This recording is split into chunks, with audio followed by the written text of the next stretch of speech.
গাজীপুরের সিঙ্গাপুরের জনঅনুদ্যত জনতা মঞ্জুর করেন রোডে সম্মানিত উপস্থিতি সকলকে উপস্থিত হয়েছেন গাজীপুরের মাওবাদী অমরসর নেতা আলহাজ অধ্যাপক এম এ মান্নান স্যারের সুযোগ্য সন্তান জনঅনুদ্যত জননেতা এম মঞ্জুর করেন রনি। আজকের অনুষ্ঠানের প্রধান অতিথি জনাব এম মঞ্জুর করেন রনি। রনি ভাইয়ের আগমন চালনাবাসীর পক্ষ থেকে রনি ভাইয়ের আগমন শাহিন আলমের পক্ষ থেকে নাজিম সাহেবের পক্ষ থেকে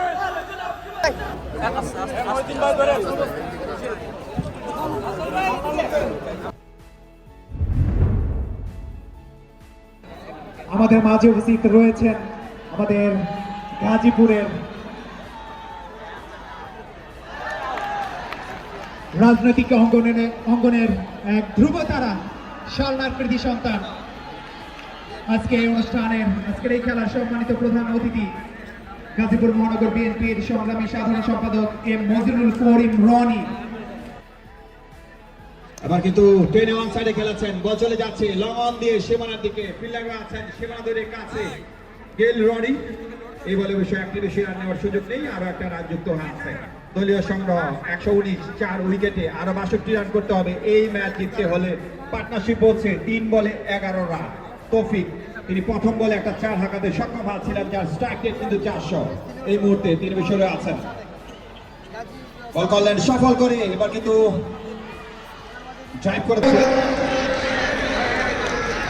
আজকের অনুষ্ঠানের সম্মানিত আমন্ত্রিত অতিথি কোনাবাড়ী সাংগঠনিক থানা বিএনপির সংগ্রামের সভাপতি আমরা কিন্তু দেখতে পাচ্ছি মাঠের চারপাশে, এবং এই মুহূর্তে আনান ওয়ারিয়ার্স তারা জয়ের কিন্তু স্বাদ পেতে যাচ্ছে বলে মনে হচ্ছে। যদিও গৌরবায়নের চেতার খেলা ক্রিকেট, অনেক কিছুই হতে পারে, ক্ষণে ক্ষণে আনমনে অনেক কিছুই পরিবর্তন হয় ক্রিকেটে। দর্শকদের একাংশ দারুণ একটা আয়োজন এবং দর্শক কিন্তু খেলা উপভোগ করছেন। ওভারে পরে বল অফ স্টাম্পের বাইরে, রাইটিং ডেলিভারি।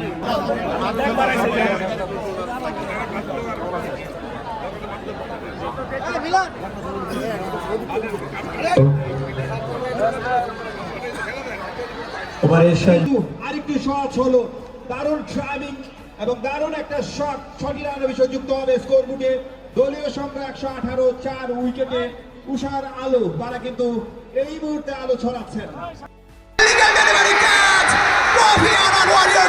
আমি দর্শকদের অনুরোধ করছি, সাংবাদিকরা হয়েছেন অনুষ্ঠানের সম্মতবিধির লক্ষ্যে আপনাদেরকে মঞ্চের সামনে থেকে একটু সাইডে গিয়ে দাঁড়ানোর জন্য বেরিয়ে অনুরোধ করছি।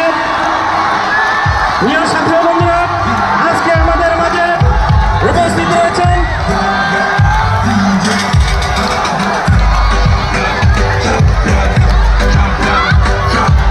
ট্রফিটি তুলে নিচ্ছেন প্রিয় নেতা গাজীপুরের বিএনপির সংগ্রামী সাধারণ সম্পাদক, জননন্দিত জননেতা, তারুণ্যের প্রতীক, যুব সমাজের অহংকার, এই শালনার কৃতি সন্তান মঞ্জুরুল করিম রনি মহোদয়ের হাত থেকে আজকে ট্রফিটি তুলে দিচ্ছেন।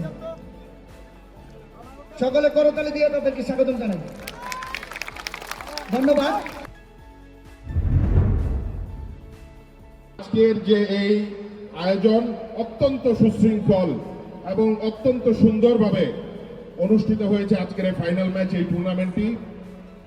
সেজন্য আয়োজকদেরকে আমি সর্বপ্রথম ধন্যবাদ জানাচ্ছি। আজকে যারা এই খেলায় বিজয়ী হয়েছেন তাদেরকে অভিনন্দন জানাচ্ছি। কোনাবাড়ির টিম বোধহয় বিজয়ী হয়েছে, আর মাওনা রানার্স আপ। তো যারা বিজয়ী হইতে পারে নাই তাদেরকে অভিনন্দন জানাচ্ছি, এবং এখানে যারা দর্শকবৃন্দরা আছেন তাদের সকলকে আমার সালাম এবং শুভেচ্ছা। আপনারা আজকে যে উচ্ছ্বাস এবং আনন্দ নিয়ে এই ম্যাচটি উপভোগ করতে পারছেন, এবং আমরা বিগত এই যে শীতের মাসে যে বিভিন্ন জায়গায় ওয়াজ মাহফিল হচ্ছে, মেলা হচ্ছে, খেলা হচ্ছে, সেগুলো আমরা করতে পারছি। গত 16টি বছর কি আমরা এভাবে করতে পারছি বন্ধুগণ? আজকে কেন করতে পারছি? কারণ 5ই আগস্ট এই খুনি হাসিনার বিদায়ের পরে বাংলাদেশ নতুনভাবে আমরা স্বাধীনতা পেয়েছি। আপনারা জানেন যার নামে এই আজকের এই টুর্নামেন্টটি হচ্ছে, যার স্মরণে আপনাদের প্রিয় নেতা আমার মরহুম পিতা অধ্যাপক এম এ মান্নান সাহেবকে আপনারা বিপুল ভোটে নির্বাচিত করে এমপি বানিয়েছিলেন, মেয়র বানিয়েছিলেন। দুঃখের বিষয় তাকে কাজ করতে দেওয়া হয়নি। গাজীপুরের মানুষের উন্নয়ন এবং ভাগ্য উন্নয়নের জন্য উনি কাজ করে যেতে পারেননি এই মেয়র হওয়ার পরে, কারণ তাকে মিথ্যা মামলায় জর্জরিত করে মৃত্যুর দিকে ঠেলে দেওয়া হয়েছিল। এই মাঠে আমার মায়ের জানাজা হয়েছে, এই মাঠে আপনাদের প্রিয় নেতা অধ্যাপক এম এ মান্নান সাহেবের জানাজা হয়েছে। আপনারা সবাই সেই জানাজায় উপস্থিত ছিলেন। বন্ধুগণ, এই মাঠে আসলে আমি একটু আবেগ আপ্লুত হয়ে যাই। এই কাউলতিয়ার স্কুল মাঠে যখনই কোনো প্রোগ্রাম হয়, এটা আমাদের জন্য স্মরণীয় হয়ে থাকে। ইনশাল্লাহ আগামীতে আমরা যেন আরো এই ধরনের আয়োজন গাজীপুরের বিভিন্ন জায়গায়, কাউলতিয়া সহ সব জায়গায় করতে পারি। সেজন্য আপনাদের যারা এখানে আয়োজক কমিটি আছে তারাও চেষ্টা করবেন।